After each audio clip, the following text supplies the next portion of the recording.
फिलिस्तीनी इजराइल युद्ध का 43वां दिन हो चुका है दोस्तों। सोचिए किस तरह से पूरी दुनिया की नजर है इस युद्ध पर। अगर आप खबरों के तह तक जाना चाहते हैं, अगर आप दुनिया भर की वेबसाइट्स और खबरें पढ़ेंगे तो आपको पता चलेगा कि इजराइल ने कैसे सेकेंड वर्ल्ड वार के बाद सबसे बड़ा नरसंहार किया है। आपको असली सच्चाई तब पता चलेगी। नमस्कार, मैं हूं रोशन और आप देख रहे हैं आरटीवी न्यूज। अगर सेकेंड वर्ल्ड वार के बाद के युद्धों को देखें तो वियतनाम युद्ध को सबसे ज्यादा आम आदमी को मारने के लिए अमेरिका की बदनामी हुई थी।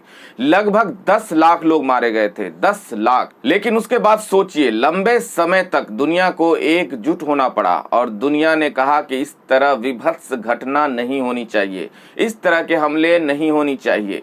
अफगानिस्तान में भी अमेरिका ने जब क्लस्टर बम गिराए थे तो इतने अफगानी लोग नहीं मारे गए थे, इतने सिविलियंस जो है नहीं मारे गए थे। उसके बाद यहाँ तक कि सऊदी, इराक में, लीबिया में हमला हुआ तो भी नहीं मारे गए थे। लेकिन जिस तरह से फिलिस्तीन की 20 लाख आबादी को नेस्तनाबूद किया जा रहा है, घर छीन लिए गए हैं, उसने पूरी दुनिया को झकझोर कर रख दिया है और अब इसका खामियाजा इजराइल को भुगतना पड़ रहा है। युद्ध के 43वें दिन की स्थिति ये है कि अब धीरे धीरे सारे गल्फ कंट्री का एकदम क्लियर सोच हो गया है कि युद्ध के पीछे इजराइल का कब्जा वाली विस्तारवादी नीति थी।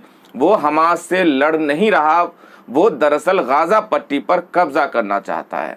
और अब साफ हो गया है, जिस तरह से वेस्ट बैंक की तरफ इजराइल बढ़ने की कोशिश कर रहा है, उससे साफ है कि फिलिस्तीन पर कब्जा करना चाहता था।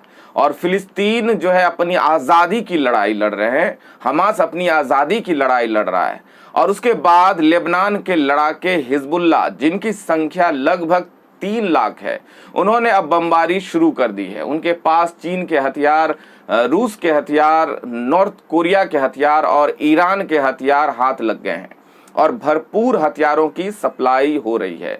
उसी तरह से हिजबुल्लाह के बाद जो यमन के लड़ाके हूती है, उनकी भी संख्या लगभग 2 से 3 लाख है। उनको भी हथियारों की अब कोई कमी नहीं है, हथियारों का जखीरा हाथ लग गया है। सीरिया भी इस युद्ध में कूद गया है। ईरान तो अमेरिका ठिकानों पर ऐसे हमले कर रहा है जैसे पटाखे फोड़े जा रहे हैं। वहीं राजधानी तेल अवीव जो इजराइल की राजधानी है, वहां भी हमला हो रहा है।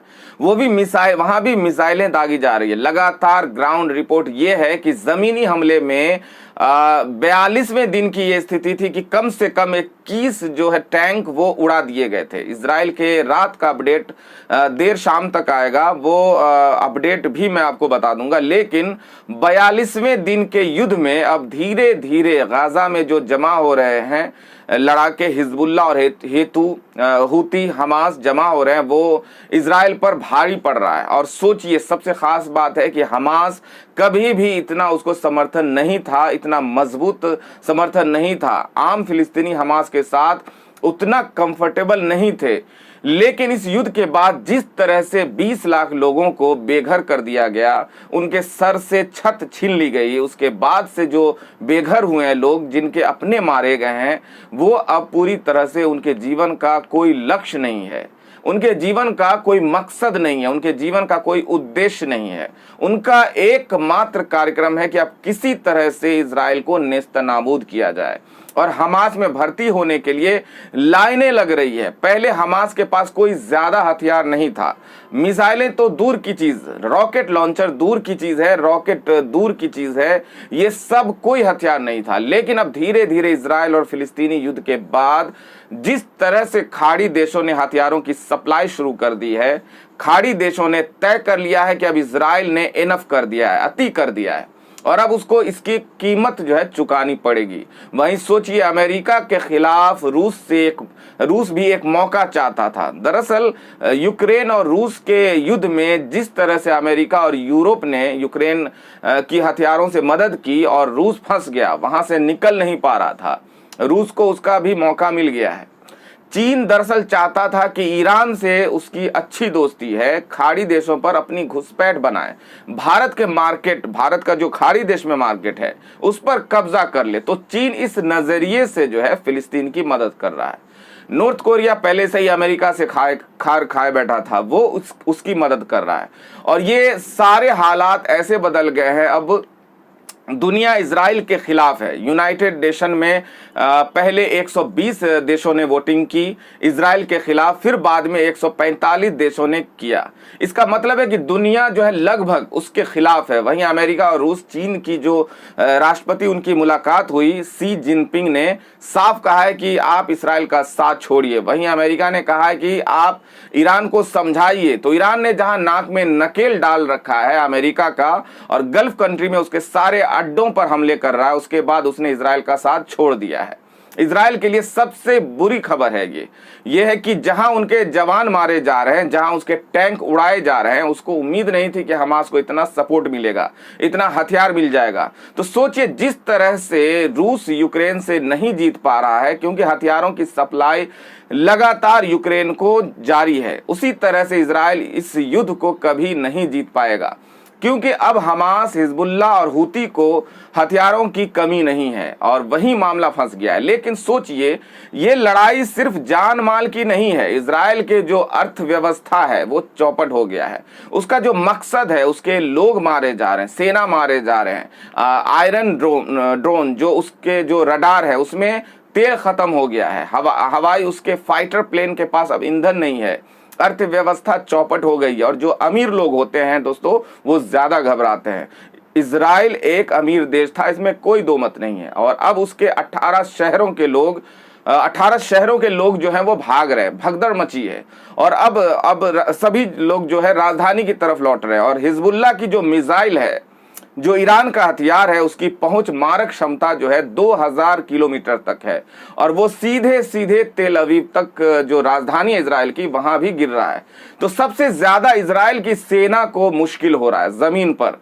जब गजा पट्टी के इलाके में वो जा रहे हैं, उनको टनल तक बुलाया जाता है, चारों तरफ से घेर कर गोली मार दी जा रही है, उसका ड्रेस छीन लिया जाता है, हथियार छीन लिया जाता है और उसी हथियार और ड्रेस लेकर हिजबुल्ला के लोग फिर से इजरायली फौज में शामिल होने के बहाने जो है फिर उनको मार गिराते हैं। तो सोचिए, जिसने सर पर कफन बांध लिया है उसका क्या? दरअसल आम फिलिस्तीनी सब कुछ गवा चुके हैं। अब उनके मन से डर खत्म हो गया है और उनके बच्चे मारे गए, उनकी महिलाएं मारी गई हैं, बुजुर्ग मारे गए, माता पिता मारे गए। तो वो सुसाइड बॉम्बर बन रहे हैं दोस्तों। एक एक आदमी जाके बम, हथियार, गोला बारूद लपेट के टैंक के सामने खड़ा हो जा रहा है। इसी तरह की कई सारी रिपोर्ट आ रही है, जहां एक आदमी एक फिलिस्तीनी मारता है, एक हमास वाला मरता है और वो दर्जनों इजरायलियों को मौत के घाट उतार देता है। दरअसल आम फिलिस्तीनी सब कुछ गंवा चुके हैं। अब उसके मन से डर खत्म हो गया है और उसके बच्चे मारे गए, उसकी महिलाएं मारी गई। मैं फिर कह रहा हूं, जिस तरह से वियतनाम युद्ध में अमेरिका नहीं जीत पाया, जिस तरह से अफगानिस्तान तालिबान से अमेरिका नहीं जीत पाया, जिस तरह से उसको इराक खाली करना पड़ा, लीबिया खाली करना पड़ा, यकीन मानिए ठीक वही हालात इजराइल का है और देर सवेर उसको फिलिस्तीन खाली करना पड़ेगा। लेकिन जो सबसे बड़ी बात है, पूरी दुनिया को पता चल चुका है कि आतंकी जो है हमास नहीं बल्कि इजराइल है और उसको भरपाई करनी पड़ेगी। एक एक इंच जो जमीन उसने अब तक फिलिस्तीन का कब्जा करके रखा है वो उसको छोड़ना पड़ेगा। और इस सब के पीछे बेंजामिन नेतन्याहू की मुश्किलें कम नहीं हो रही है। सोचिए, जो हमास का प्रमुख नेता है उसे गोदी मीडिया मार देने की खबरें फैला रहा है। वो दरअसल कतर में रहता है, निर्वासी जिंदगी जी रहा है और वो उसके घर को उड़ा जरूर दिया गया है। वैसे तो पूरे गाजा पट्टी को मलबे में तब्दील कर दिया गया है। वेस्ट बैंक पर बमबारी अब हो रही है, लेकिन अब इजराइल के पास कुछ बचा नहीं है। उसकी अर्थव्यवस्था चौपट हो रही है। फिलिस्तीन के पास तो पहले से भी कुछ खोने के लिए नहीं था। वो समतल, वो मलबे में जरूर तब्दील हो गया है, लेकिन लोग अब लड़ाके बन रहे हैं और तो अब जो आने वाला वक्त है वो इजराइल के लिए मुश्किल होने वाला है। अगर युद्ध विराम नहीं होता है, अगर सीज फायर नहीं होता है, तो जिस तरह से लगभग 10 लाख लड़ाके, 10 से 15 लाख लड़ाके गाजा पट्टी में जमा हो रहा है, जिसमें सीरिया के लड़ाके हैं, जिसमें हिजबुल्ला है, लेबनान का लड़ाका है, जिसमें हूती, यमन का लड़ाका, ईरान के सैनिक जिस तरह से बढ़ रहे हैं और चेचेन ग्रुप के भी आने की बात हो रही है। जो आने वाले 10 और 15 दिन में आप देखेंगे, अगर ये युद्ध जो है सीज फायर नहीं हुआ तो अब इजराइल के पास कुछ भी नहीं बचेगा, क्योंकि फिलिस्तीन गवा चुका है और अब बहुत सड़कों पर मरने और मारने के लिए तैयार है लोग। तो दुनिया के 42वें दिन, युद्ध के 42वें दिन का पूरा अपडेट दे रहा हूं कि किस तरह से इजराइल और फिलिस्तीनी के बीच जंग ने एशिया को बर्बादी के कगार पे खड़ा कर दिया है। और दुनिया भर की अर्थव्यवस्था जो है इस पर असर पड़ रहा है। वहीं इजराइल की अर्थव्यवस्था चौपट हो गई है, बिजनेस चौपट हो गया है, एक्सपोर्ट इंपोर्ट उसका जो है चौपट हो गया। लेकिन एक और बात जो सबसे अहम है, जो मैं रोज आपसे शेयर करता हूं, कि इजराइल का जो वो जेम्स बॉन्ड वाली जो छवि थी वो खाक हो गई है। मोसाद दुनिया का सबसे सुपर पावर इंटेलिजेंस है, वो भी खत्म हो गया है। उसके पास पेगासस है, आयरन डोम रडार है। तो अब दुनिया को पता चल गया है कि वो अमेरिका का डीलर था, जो अमेरिका को हथियार बेचता था। वहीं रूस, चीन और अमेरिका की मीटिंग के बाद तय हो गया है कि अमेरिका जो है अब इस मामले में ज्यादा हस्तक्षेप नहीं करेगा और वो इजराइल के साथ खड़ा नहीं होगा, क्योंकि जो है खाड़ी देशों ने साफ साफ कहा है कि अगर आपने बोरिया बिस्तर या तो बांध लीजिए गल्फ खाड़ी से या फिर इजराइल का साथ छोड़िए। और वो जमकर इजराइल के खिलाफ फिलिस्तीन को हथियार की सप्लाई कर रहे हैं। तो ये 42वें दिन का पूरा अपडेट दे रहा हूं। 43वां दिन है आज युद्ध का, और किस तरह से अभी इजराइल पर हमले शुरू हो रहे हैं, उसके जवान मारे जा रहे हैं, उसके टैंक जो है उड़ा दिए जा रहे हैं, और अर्थव्यवस्था इजराइल का चौपट हो रहा है। और बेंजामिन नेतन्याहू के खिलाफ विरोध बढ़ता जा रहा है। जहां आम नागरिक प्रदर्शन कर रहे हैं, उनके अपने मंत्रिमंडल के सदस्य आलोचना कर रहे हैं, और विपक्ष को लगता है कि इस आदमी ने 80 लाख जो है इसराइलियों की जिंदगी को खतरे में डाल दिया। तो ये सबसे बड़ी खबर युद्ध का 43वां दिन है। आज जैसे ही बड़ा अपडेट आएगा हम आप तक पहुंचाएंगे। लेकिन मैं फिर कह रहा हूं कि गोरिल्ला युद्ध में, जमीन पर युद्ध में इजराइल का हमास, हिजबुल्लाह, हूती का जो लड़ाका है वो भारी पड़ रहा है, और इजराइल को भागने का भी मौका नहीं दे रहे। इजराइल इस कदर दुनिया के सामने बदनाम हो चुका है कि अब वो पत्रकारों को ले जा रहा है गजा में, वो वीडियो बनवा रहा है कि देखिए लोग अस्पताल में हथियार रखे हुए थे, ये लोग राहत कैंप में हथियार रखे हुए थे। सवाल है कि आपको फिलिस्तीन में घुसने की इजाजत किसने दी?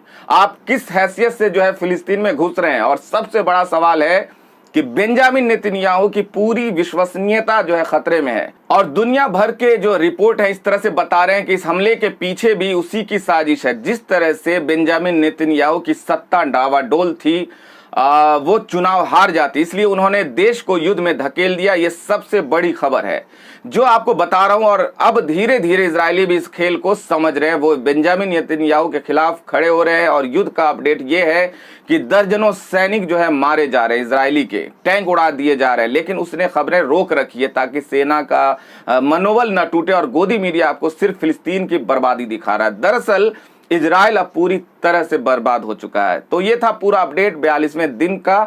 43वें दिन जो भी अपडेट होगा हम आप तक पहुंचाएंगे। आप लोग अपनी प्रतिक्रिया जरूर दीजिए, वीडियो को लाइक कर दें, वीडियो को शेयर भी जरूर कीजिएगा, जिससे कि दुनिया को सच्चाई पता चल सके। और देश दुनिया की तमाम बड़ी खबरों को देखने के लिए RTV न्यूज चैनल को सब्सक्राइब भी जरूर कर लें। शुक्रिया।